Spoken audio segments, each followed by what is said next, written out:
अनादि अनंत इस संसार में सर्वाधिक महत्वपूर्ण और सारगर्भित ऐसा सर्वश्रेष्ठ एकाक्षरी कोई मंत्र है तो वह है मां। और 2 अक्षर का श्रेष्ठतम मंत्र है गुरु। मां शब्द में संसार की समस्त महान शक्तियों का रहस्य छिपा है, तो गुरु शब्द में अध्यात्म की सर्वव्यापिता के दर्शन होते हैं। स्वार्थ भरे संसार में निस्वार्थ प्रेम की प्रतिमा है मां, तो असार अशाश्वत दुनिया में सारपूर्ण और त्रिकाल शाश्वत शक्ति है गुरु। हमारा संघवी परिवार परम सौभाग्यशाली परिवार है कि हमें ऐसे आध्यात्मिक वैभव से संपन्न मां मिली, जिसकी वात्सल्यमयी छाह तले संघवी परिवार के साथ हजारों लाखों ने अपने जीवन की सच्ची शांति, सही आनंद और वास्तविक जीवन का स्वरूप पाया। ऐसी हमारी अलौकिक मां है जो संयम के मार्ग पर अग्रसर होकर हमारे गुरु भी बने। वे है हमारे मां महाराज साहब, आत्मलक्ष्मी साध्वी रत्ना, मौन साधिका पूजनीय श्री किरण प्रभा जी महाराज साहब। कहते हैं आलोक की कोई प्रतिमा नहीं होती, हवा को किसी मंदिर में प्रतिष्ठित नहीं किया जाता, लेकिन महान विभूतियों के जीवन का आलोक हजारों अंधकारपूर्ण जीवन को प्रकाशवान बनाता है। उनके जीवन में संयोजित विविध विशेषताओं की वायु लाखों हृदयों में सोई आध्यात्म चेतना को प्राणवान बना सकती है। आत्म साधना की जमीन पर खड़े होकर जन कल्याण हेतु समर्पित पूज्याश्री जी का यह जीवन वृत्त संसार के स्वरूप को गहराई से समझकर अपनी आत्मा को श्रेष्ठतम ऊंचाई तक पहुंचाने वाली ऊर्ध्वगामी यात्रा है।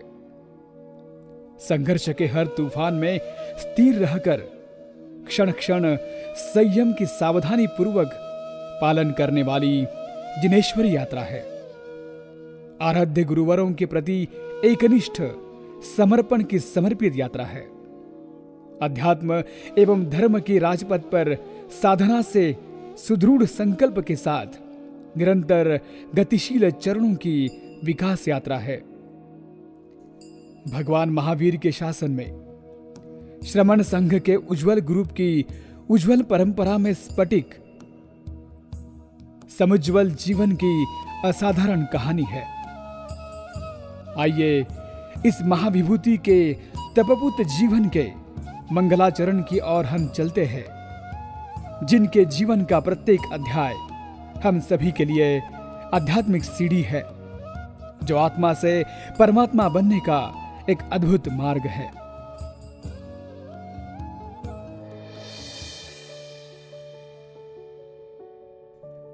अध्याय का प्रारंभ होता है महाराष्ट्र के विदर्भ क्षेत्र में। दिग्रस नामक ग्राम में एक सुंदर परिवार अपना जीवन यापन कर रहा था। श्रीमान हीरालाल जी सिसोदिया अध्यात्म एवं संस्कारों में जीवन जीने वाले इंसान थे। उनकी पत्नी कर्मयोगी पुण्य कर्म से घर परिवार को संभालते हुए बच्चों को धर्म संस्कार प्रदान करने में सदैव अग्रसर रहने वाली थी, जिनका नाम सगुनी बाई था। अपने धर्म पथ पर चलने वाली, सच्ची लगन से चलकर भगवान के प्रति आस्था रखने वाली सिसोदिया कुल में 20 जनवरी 1930 को एक दिव्य कन्या रत्न ने जन्म लिया। यह दिन सिसोदिया कुल के इतिहास का सबसे अद्भुत दिन था। चेहरे पर मुस्कान लिए खुशियों की सौगात लेकर आने वाली नन्ही बालिका का नाम पारसबाई रखा गया और प्रारंभ हुआ एक अनोखी जीवन यात्रा का।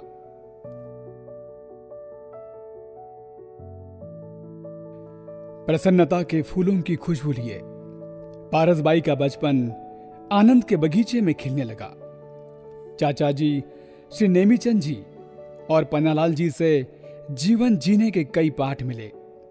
पारसबाई की बड़ी बहन भंवरी बाई उनसे बड़ा ही प्रेम करती थी। दुनिया में हर स्त्री में ममता होती है, प्यार होता है। वही ममता, प्यार बड़ी बहन पारसबाई को देती रही। पारसबाई भी अपनी बहन की आज्ञा का हमेशा से पालन करती रही। पारसबाई अपने भाई बहनों से निर्मलता एवं प्यार से व्यवहार करती थी। उनकी सायरबाई, बीबीबाई, प्रमिलाबाई, लताबाई, ये 4 बहनें और चंपालाल जी, शांतिलाल जी, रिखपचंद जी, कवरीलाल जी, जवरीलाल जी, रतनलाल जी, ऐसे 6 भाई हैं। सभी भाई बहनें एक दूसरे के साथ प्रेम से रहते थे। पारसबाई को बचपन में ही अनेक प्रश्न निर्माण होते थे, जो एक संकेत था भविष्य में होने वाले जीवन परिवर्तन का।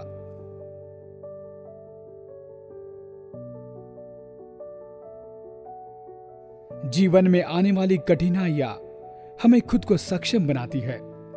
पारसबाई ने अपने जीवन में कठिन परीक्षाओं का सामना किया।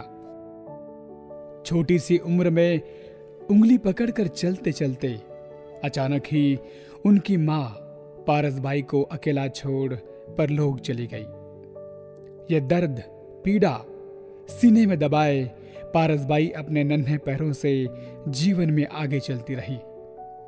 पारसबाई का मन किताबों में अधिक मग्न होता था। वे सादगी, सच्चाई एवं सहिष्णुता के गुणों का अवलोकन कर रही थी। बड़े बुजुर्ग एवं घर परिवार ने उन्हें संस्कारी और संयमी बनाया। किताबें बचपन से ही पारसबाई के अच्छे दोस्त बन गए। उन्होंने 4वीं कक्षा तक पढ़ाई कर जीवन का एक अध्याय पूर्ण किया। तब तक उनके भीतर उत्कृष्ट सेवा भाव का ऐसा बीजारूपण हुआ कि आगे चलकर वे दुनिया के लिए एक उत्तम उदाहरण बन गई। समय के साथ पारसबाई धीरे धीरे बड़ी होने लगी। कुछ ही दिनों में उनके जीवन में वे पल भी आ गए जब उन्हें विवाह के पवित्र बंधन में बंधना पड़ा। उन दिनों घर के बड़ों की आज्ञा बिना किसी शर्त एवं सवाल के मानने का एक संस्कार था। उस समय परिवार के सदस्य पारसबाई के लिए जीवन साथी ढूंढने में महाराष्ट्र के सबसे ऊंचे और संपन्न ऐसे खेड़गांव नंदी पाचोरा का संघवी परिवार, जो वैभवशाली और समृद्ध था, संस्कारों का पालन करने वाला था, उनका समाज में बहुत बड़ा रुतबा था, वहां पहुंचे और परिवार के बड़े बेटे अगरचंद जी के साथ पारसबाई का विवाह निश्चित हुआ। विवाह की तैयारियां जोरों शोरों से होने लगी। घर में मानो खुशियों की लहर सी आ गई और दोनों का विवाह खुशी और उल्लास के साथ संपन्न हुआ। पारसबाई के कदम नए घर के दहलीज पर पड़े, मानो जैसे नए जीवन का आगाज हुआ। अपने जीवन साथी के रूप में अगरचंद जी का हाथ थामे वे चल पड़ी संसार की राह पर खुशियों की सौगात लिए। दोनों ने सुख दुख में एक दूसरे का साथ दिया, सभी रिश्तों को बड़े प्यार से निभाया। संघवी परिवार के सभी सदस्य एक दूसरे से बहुत प्यार करने वाले हैं। उनके ससुर जी श्री स्वरूप चंद जी गोविंदास जी संघवी पारसबाई को पिता के समान प्रेम दिया। जीवन की कठिनतम परिस्थितियों में निरंतर साथ दिया। पारसबाई ने 6 ननंद सजनबाई, सगुनबाई, प्रेमबाई, कंचनबाई, बदामबाई, हरकीबाई और 3 देवर हुकुमचंद जी, रतनचंद जी, सुभाष चंद जी, इन सभी को अपने प्यार के रिश्ते में बांध लिया और आनंद और खुशियों के साथ जीवन में आगे बढ़ने लगी। नवचेतना की निर्मित भगवान ने महिलाओं को वरदान स्वरूप में प्रदान की है।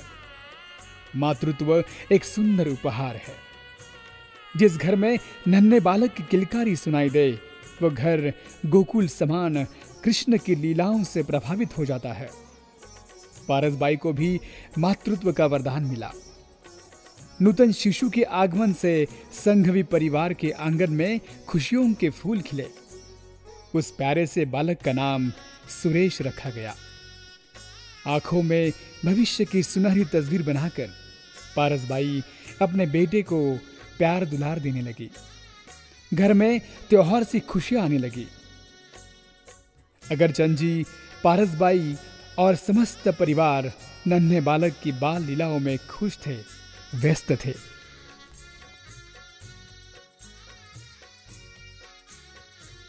सुनहरे भविष्य का सपना आंखों में संजोए पारसबाई का जीवन पटरी पर दौड़ने लगा था कि अचानक ही नियति ने रोक लगाई और खुशियों की लहर जल्द ही दुख के सागर में विलीन हो गई।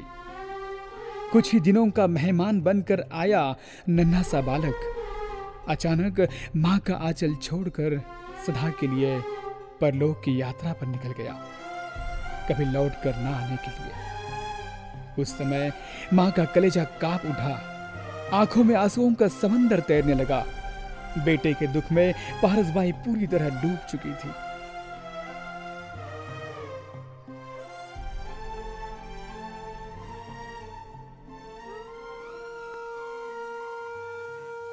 आंसुओं की धारा जरा से ही नम हुई थी कि नियति ने और एक वज्राघात किया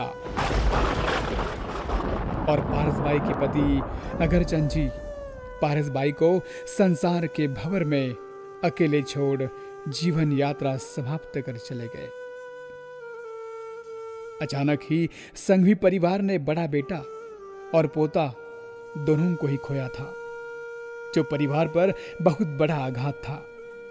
सभी सदस्य एक दूसरे को संभालते हुए अपने आंसुओं पर रोक लगाने की कोशिश कर रहे थे।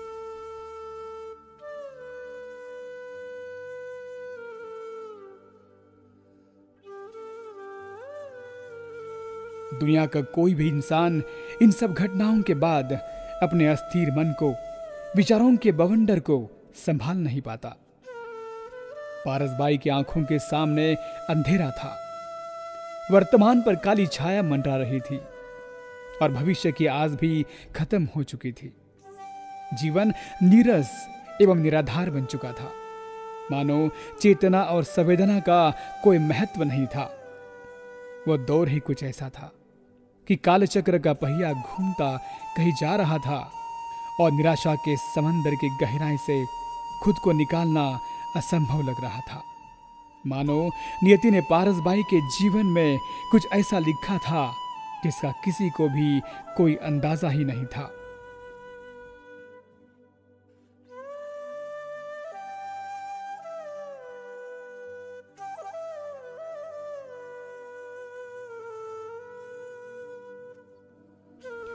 जिस तरह अंधकार को मिटाने के लिए उजाले का सहारा होता है, अज्ञान को दूर करने के लिए ज्ञान का आलंबन होता है, वैसे ही जीवन की नैया पार लगाने के लिए सच्चे मार्गदर्शक की आवश्यकता होती है। पारसबाई उस समय असमंजस की स्थिति में थी। उसी दौरान सौभाग्य से पारसबाई को संतों का सानिध्य मिला। मार्गदर्शक के रूप में उन्होंने दीक्षा का पवित्र मार्ग स्वीकार करने का सुझाव दिया। पारसबाई को बचपन से ही दीक्षा के प्रति आकर्षण और लगाव था। दीक्षा के प्रश्नों का उत्तर वे शुरू से ही ढूंढ रही थी। उस समय पारसबाई के मन में आया, शायद बचपन से मैं जिस तरह के जीवन की प्रतीक्षा कर रही थी, यह वही जीवन हो सकता है। उन्होंने तब मन ही मन निश्चय कर लिया कि वे दीक्षा का मार्ग स्वीकार करेंगी। उन्होंने संसार की वास्तविकता को समझकर जिनेश्वर के चरणों में अपना जीवन समर्पित करने का निर्णय लिया। इस बात के लिए पारसबाई को दोनों ही परिवार का विरोध था, किंतु पारसबाई अपने निर्णय पर अटल थी। उन्होंने घर परिवार के सभी सदस्यों को बड़े प्यार से समझाया और उन्हें अंत में मना ही लिया। दोनों परिवारों की अनुमति लेकर दीक्षा लेने का निर्णय किया गया।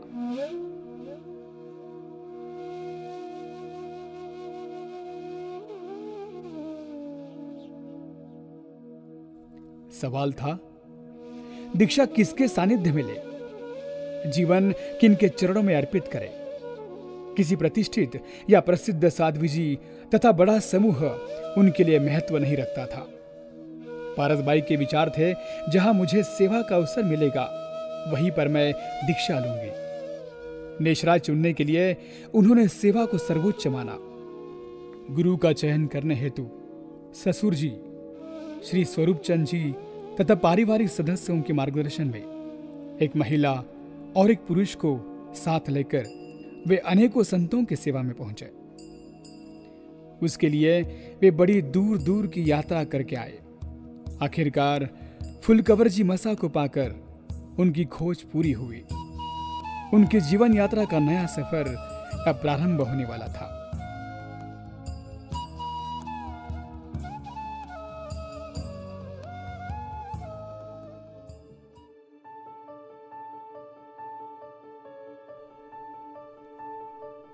दीक्षा के पूर्व दिन पर शोभा यात्रा का आयोजन किया गया।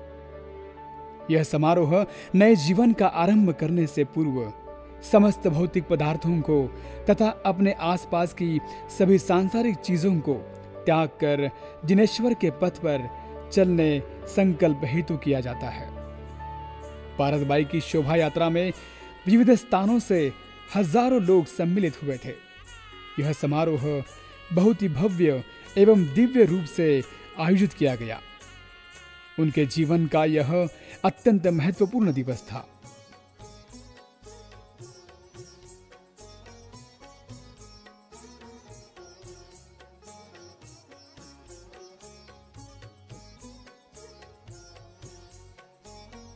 तेरह मई 1956 अक्षय तृतीया के दिन परम पूज्य कल्याण ऋषि जी मसा एवं हरि ऋषि जी मसा के सानिध्य में दीक्षा विधि संपन्न हुई।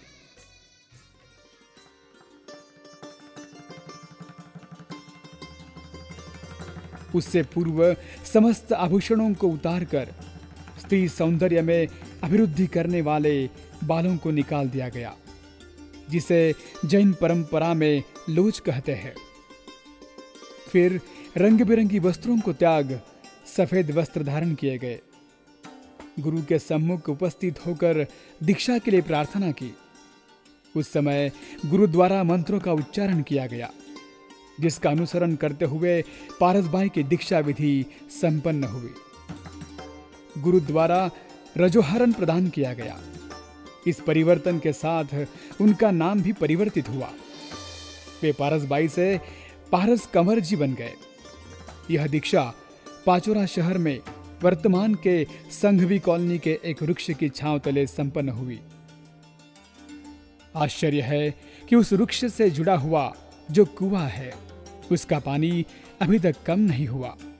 इस दीक्षा में उनके माता पिता बनने का सौभाग्य श्री स्वर्गीय हुकुमचंद जी एवं स्वर्गीय सौ सगुन भाई को मिला।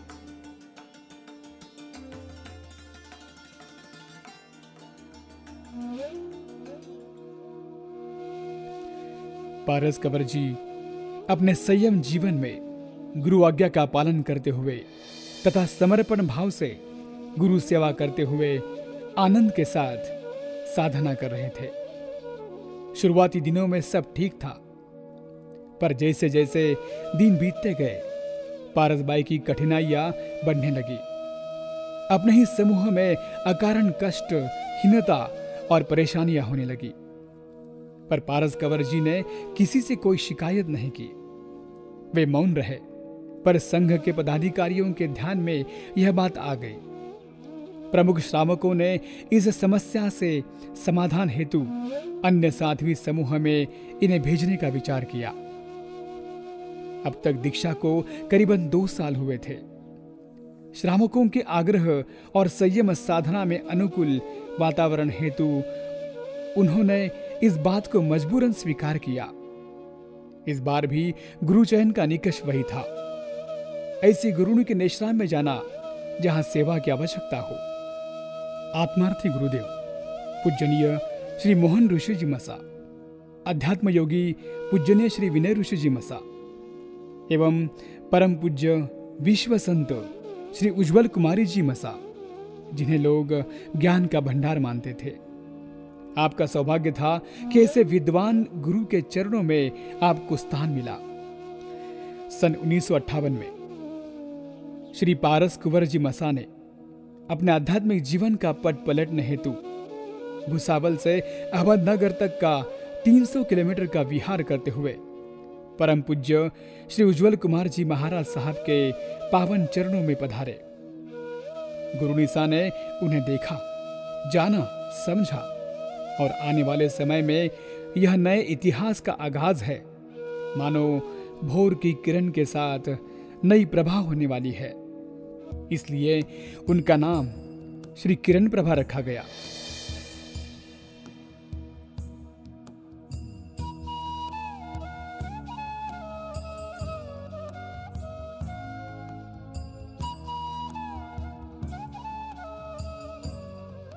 किरण प्रभा जी ने अपने गुरु सेवा में जीवन समर्पित किया था। नियमों का दृढ़ता से पालन करते हुए अपने संकल्प पर अविचल रहकर उन्होंने करीबन 20 साल तक अपने तीनों गुरुओं की पूर्णतः सेवा की। उसके लिए वे 20 साल तक एक ही स्थान पर विराजमान रहे। गुरुओं के प्रति उनका जो समर्पण था, उसका उल्लेख हर कोई बड़े गौरव के साथ करता है। उनके कार्यकाल में उनकी 24 गुरु बहनें थी। परम पूज्य प्रमोद सुधा जी मसा, मुक्ति प्रभा जी मसा, धर्मशिला जी मसा, प्रीति सुधा जी मसा आदि सभी का विशेष प्रेम एवं सहयोग मिला। सन 1978 में स्वर्गीय भागचंद जी, स्वर्गीय हरकचंद जी, स्वर्गीय हंसराज जी बंठिया एवं स्वर्गीय हुकुमचंद जी संघवी, इनके विनंती का सम्मान करते हुए पाचुरा में पहला चातुर्मास करने का सुअवसर मिला। किरण प्रभा जी मसा ज्ञान से समृद्ध हो चुकी थी, तो उन्हें भी गुरुत्व स्वीकार करने का अवसर मिला। परम पूज्य किरण प्रभा जी महासती जी की प्रीति दर्शना जी मसा पहली शिष्या बनी। उसके बाद पूजनीय श्री पीयूष दर्शना जी मसा, पूजनीय श्री प्रथम दर्शना जी मसा, पूजनीय श्री विपुल दर्शना जी मसा, पूजनीय श्री ओजस दर्शना जी मसा, पूजनीय श्री रश्मि दर्शना जी मसा, पूजनीय श्री रुचि दर्शना जी मसा, पूजनीय श्री रुजु दर्शना जी मसा, पूजनीय श्री रुचक दर्शना जी मसा, पूजनीय श्री पावन दर्शना जी मसा, पूजनीय श्री आरोही दर्शना जी मसा, पूजनीय श्री मधुर दर्शना जी मसा, पूजनीय श्री काव्य दर्शना जी मसा, पूजनीय श्री सफल दर्शना जी मसा आदि 14 शिष्याओं को अपनाया। उनकी तपस्या और साधना इतनी पवित्र थी कि उन्होंने अपने जीवन काल में जिन शिष्यों का गुरुत्व निभाया, वे अपने आप को सौभाग्यशाली समझते हैं। जिन भव्य आत्माओं ने उनके निश्राम में दीक्षा ग्रहण की, उनमें डॉक्टर, इंजीनियर, एमए जैसे उच्च शिक्षित कन्याएं भी है। सद्गुणों का भंडार बने किरण प्रभा जी मसा से शिष्यत्व प्राप्त करना यानी उच्च कोटि की साधना का पुण्य पाना था। पूज्य गुरुवर्या ने अपने शिष्याओं के जीवन को प्रेम एवं वात्सल्य से सिंचित किया। अधिकार होते हुए भी उन्होंने अधिकारों का कभी अपने शिष्याओं पर उपयोग नहीं किया। वे समय के बड़े पाबंद थे। स्वयं के साथ दूसरों के समय का भी वे विशेष ध्यान रखते थे। साहित्य में रुचि होने से वे हमेशा किताबों में खोए रहते थे। उनसे मिलने वाले हर व्यक्ति को वो याद रखते थे। 63 वर्ष के संयम काल में जिन जिन क्षेत्रों में उनका विचरण हुआ या चातुर्मास संपन्न हुए, वहां के संघ की जैन धर्म के प्रति रही आस्था को उन्होंने सुदृढ़ बनाया। वे आबाल वृद्ध सभी के लिए अत्यंत श्रद्धेय थे। विशेषतः युवाओं के मन में उनके प्रति अगाध आस्था थी। सैकड़ों युवाओं ने उन्हें गुरु रूप में स्वीकार कर अपने जीवन को धर्ममय बनाया है। गुरुवर्या ने 1956 से लेकर 2019 तक कुल 63 चातुर्मास किए। उनमें जिन शासन एवं श्रमण संघ की महती प्रभावना की,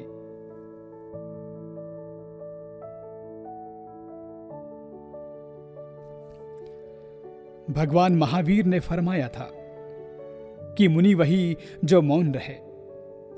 मौन का अर्थ अपने मस्तिष्क एवं शरीर पर पूर्णतः नियंत्रण पाना, अपनी वाणी पर पूर्णतः नियंत्रण लाना, कोई विचार प्रकट करने की अभिलाषा ना हो, ऐसी कठिन परीक्षा का स्वयं ही स्वीकार करना अपने आप में एक श्रेष्ठता का उदाहरण है। आत्मलक्ष्मी श्री किरण प्रभा जी मसा विलक्षण मौन साधिका थे। उन्होंने अपने जीवन में ध्यान, मौन एवं स्वाध्याय को अत्यधिक महत्व दिया। वे प्रतिदिन सुबह 8 बजे तक, दोपहर में 1:30 से 3 बजे तक मौन करते थे। हर शुक्रवार को उन्हें मौन रहना था। उसके साथ साथ उन्होंने 1 साल तक एक ही स्थान में रहकर अखंड रूप से अपने शरीर एवं वाणी को मौन किया। मौन साधना में वे खुद एक आदर्श के रूप में हम सब के लिए मार्गदर्शक है। यूं भी उन्हें कम शब्दों में अधिक कहने की महान कला भी आत्मसात थी। प्रतिदिन 11 से 12 बजे तक वे ध्यान करते थे तथा आगमवाणी के माध्यम से हजारों गाथाओं की स्वाध्याय करते थे। जब साधना के लिए भी विशिष्ट नियोजन रहता, फिर भी फुर्सत के क्षणों में वे अजपा जाप निरंतर अंगुलियों पर करते रहते। वे एक असाधारण व्यक्ति थे जिन्होंने ब्रेन हैमरेज जैसी बीमारी में भी प्रभु से अपना ध्यान नहीं हटाया। इतने एकाग्र और अपने कर्तव्य पथ पर अडिग शायद ही कोई व्यक्ति रही होगी। मानो उनके तप साधना की ऊर्जा से उन्होंने अपने शारीरिक व्याधियों पर विजय प्राप्त कर ली थी। अपनी इच्छाओं को नियंत्रित रखना, सदा सर्वदा विवेकशील रहना, हर समय अपने कर्तव्य और अधिकारों का स्मरण रहना, ये सभी अद्वितीय सौगात उन्होंने पाई थी। हमेशा प्रसन्न मुद्रा से ध्यान साधना में लगे रहना, यही तो पुण्यात्मा की निशानी है। उनका स्थान उनके भक्तों के हृदय में हमेशा बना रहेगा। गुरुवर की विचार, वाणी और आचरण में जरा भी अंतर नहीं था। उनका जीवन शिस्त, संयम एवं उच्चतम विचारों से चला। उनके जीवन यात्रा को देख हर कोई नतमस्तक हो जाता है।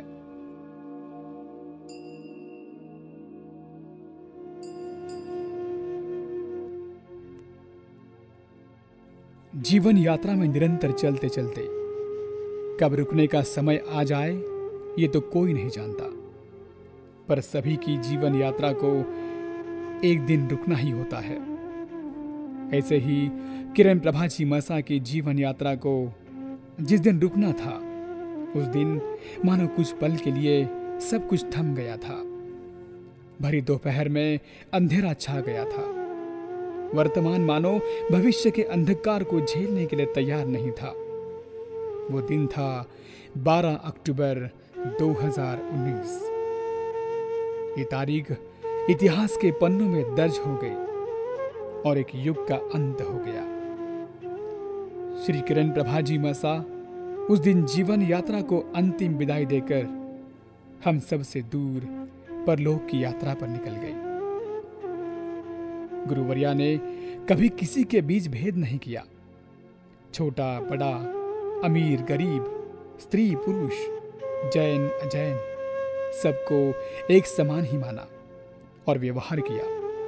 उन्होंने कभी खुद को किसी से बड़ा या ज्ञानी दिखाने का हल्का सा भी प्रयास नहीं किया। गुरुवर्या के गुणों का गुणगान तो हर कोई करता था। उनसे मिलने वाला हर व्यक्ति अपने आप को भाग्यवान समझता था। उनके गुणों के लिए शर्त लगाता था। गुरुवर्या उनसे मिलने वाले किसी भी भक्त या व्यक्ति को किसी भी समय पहचान लेते थे। उनसे मिलने वाला हर व्यक्ति समाधान एवं खुशी पाता था। वे सबको सम्मानपूर्वक ध्यान केंद्रित कर सुनते थे। उस दिन नियति के आगे नतमस्तक होना मानो सबकी मजबूरी थी। जहां जहां खबर पहुंच रही थी, वहां से जनसागर अहमदनगर की ओर दौड़ रहा था। अपने गुरुवर्या के अंतिम दर्शन पाने के लिए, उनकी तस्वीर अपनी आंखों में समेटने के लिए। हर कोई बेकरार था, आंखों में आंसू और दिल में यादों का सैलाब उमड़ा था। संघ ने जिम्मेदारी के साथ अपना कर्तव्य पथ चुन लिया था। परिवार के लोग, भक्तगण, श्रावक संघ, बच्चे, बूढ़े, सभी की आंखें नम थी। पूज्यवर ने अपना संपूर्ण जीवन आत्म कल्याण के साथ जन कल्याण में समर्पित किया था। संत सतियों के सानिध्य में, परिवार की उपस्थिति में, संघ की अनुमति से हजारों भक्तों की मौजूदगी में पूज्यवर का देह अग्नि में विलीन हुआ। उस दिन सभी के दिलों में गुरुवर की तस्वीर हमेशा के लिए छप गई। उनके आदर्शों पर चलना बड़ा ही कठिन है, लेकिन उनके भक्त उनके गुणों से प्रभावित होकर जीवन यात्रा में आगे बढ़ते रहेंगे।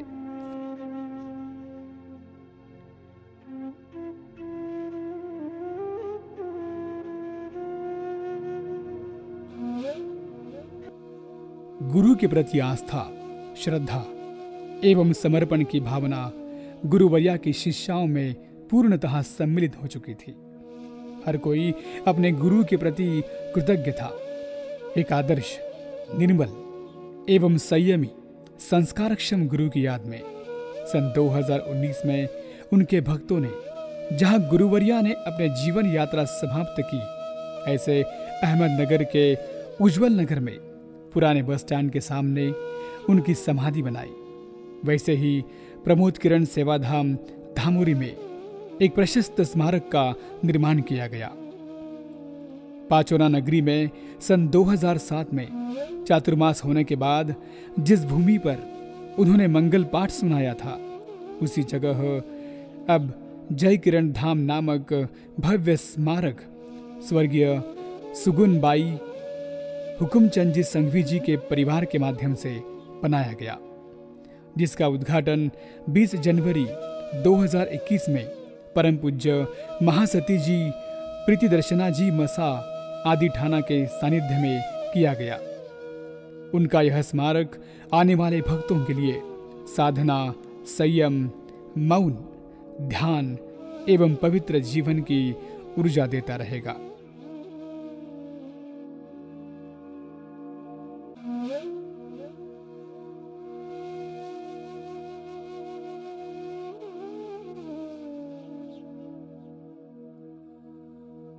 संघवी परिवार के लिए मां मसा अपने परिवार का गौरव स्वरूप रहे।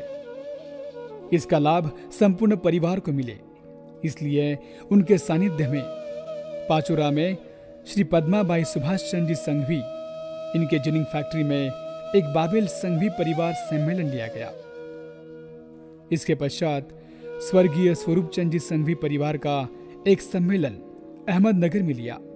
फिर एक बार समस्त संघवी परिवार का सम्मेलन अहमदनगर में लिया गया। मां मसा के भक्तों ने उनका स्थान उच्चतम रखा।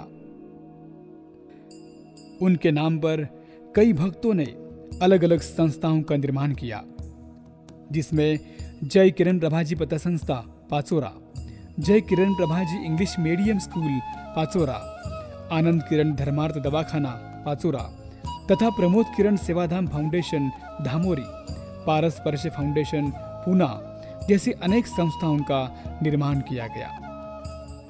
पूज्य किरण प्रभाजी मसा का जीवन चरित्र हर इंसान को सकारात्मक ऊर्जा देता रहेगा और सभी के जीवन को प्रकाशमान करता रहेगा।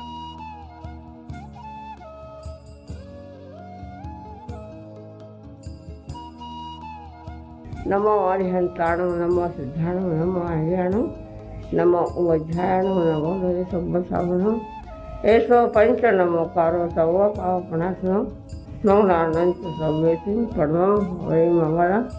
गुरुदेव गुरुदेव माता गुरु माता भाई माता त्याज्य चत्तारि मंगलम अरिहंता मंगलम सिद्धा मंगलम साहु मंगलम केवली प्रणतो धम्मो मंगलम। चत्तारि लोकोत्तमा अरिहंता लोकोत्तमा सिद्धा लोकोत्तमा साहु लोकोत्तमा केवली प्रणतो धम्मो लोकोत्तमो। चत्तारि शरणं को विद्यामि अरिहंते शरणं को विद्यामि सिद्धे शरणं को विद्यामि साहु शरणं प्रवज्यामि केवली प्रणतो धम्मो शरणं प्रवज्यामि। चार मंगलिक चार उत्तम चार शरणा दुख हरणा सुख करना और शरण कोई जो भव्य प्राणी आदरे तो अक्षय अविचल।